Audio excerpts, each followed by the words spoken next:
Welcome to the Farms.com Risk Management Market School. This video being sponsored to you by brought to you by DeKalb Brand Seed to educate producers across Canada on how to do a better job of that grain marketing.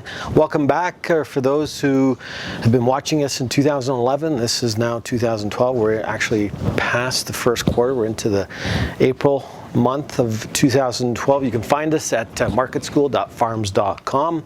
In this first video for 2012, we're going to start off with our 2012 grain market outlook. We're going to look at where grain prices are heading in 2012. In today's video, we're simply going to be focused on corn and soybeans. So let's just start off with our paying pretty close attention to the corn market and where we're heading. So why focus on U.S. corn, you ask? Well, the U.S. is the largest producer of corn in the United States. It's also the largest exporter. What happens in the U.S., corn matters to the price of corn and everything else. Corn is king in the U.S., and long term, it's the key driver. Everything else seems to follow. Things to watch include the following. So this is the U.S. corn balance sheet. You can see corn ending stocks here the last couple years, and the USDA now is expecting corn ending stocks to go from a tight 2011 to more than double in 2012 to 1.824 billion bushels. Why 1.824 billion? Because now the USDA is projecting, after the March Planting Intentions Report, 95.9 million acres with a trend line yield of 164. Now these are assumptions that are being made about what's going to happen here in the next 3-4 months. By the June acreage report, these numbers could change. Of course, weather can also throw in a curveball. Is this a big number? Of course it is. And it's going to drive prices lower long term, ultimately taking the elevator down like in 2008. The other thing to watch, number 2 here, is the number of acres, average yields, which are expected to be higher.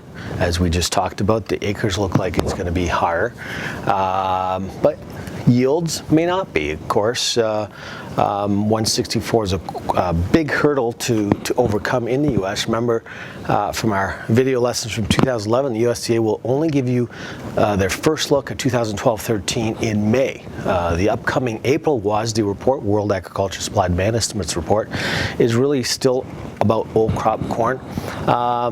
And they also gave an outlook at the Ag Outlook Forum in February, late February. They do that every year. These are only assumptions, and there's still a lot of hurdles to jump over to achieve a very large crop in 2012. The next big market moving report, again, is that USDA April WASDE. Number 3 to watch is your exports. They have been lower the last couple of years, but the exports have been improving. U.S. exports get a lot of fanfare because the U.S. is the largest export in the world, and there's always that potential for China to increase those purchases of corn going forward. So the market is always concerned about the big China factor. However, exports still only represent about 13.4% of the total demand side of the balance sheet.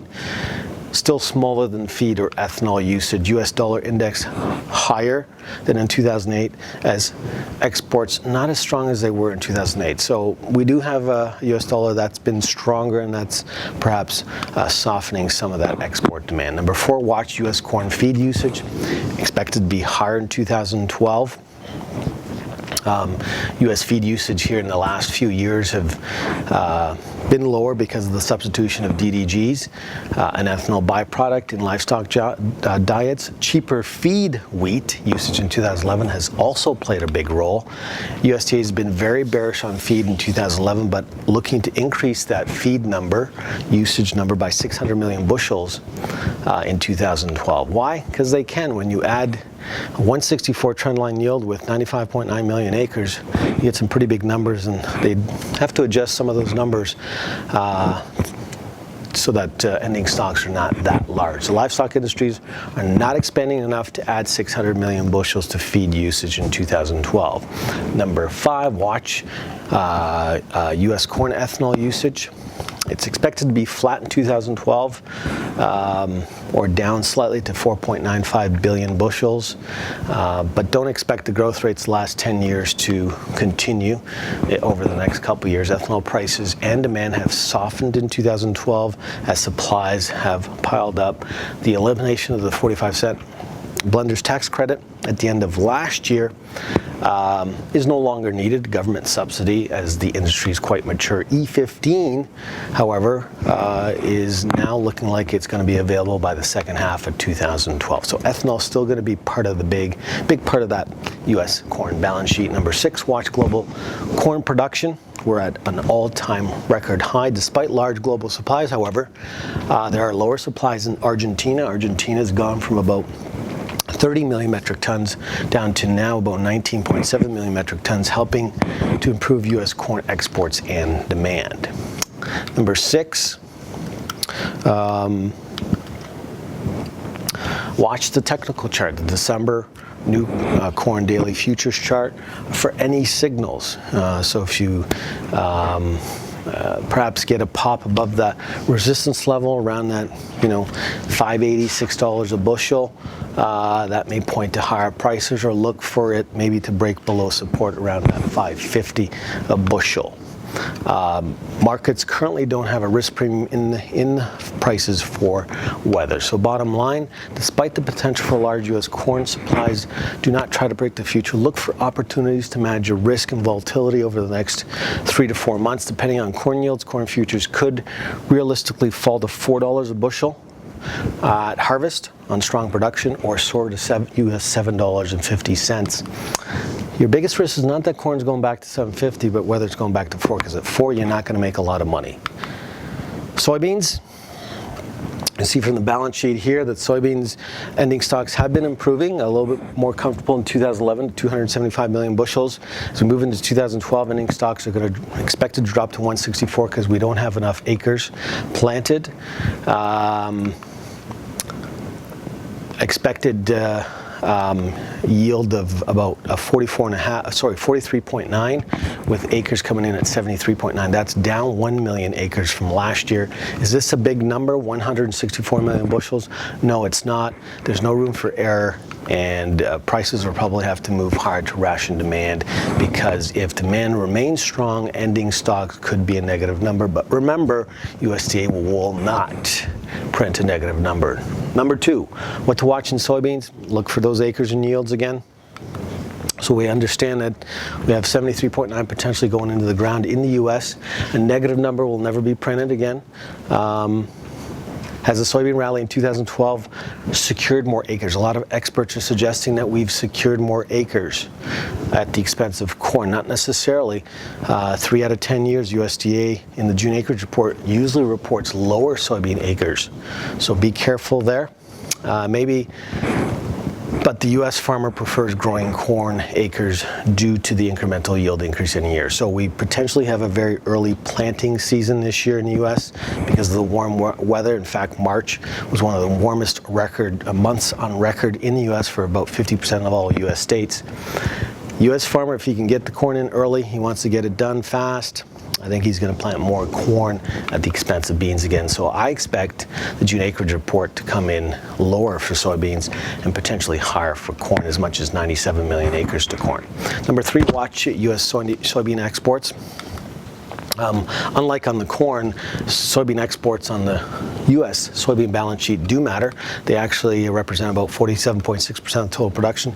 Chinese buying of the U.S. soybeans will also be a big key driver of prices in 2012. A lower South American crop also helping switch more business to the U.S. Number 4, watch global soybean production and ending stocks.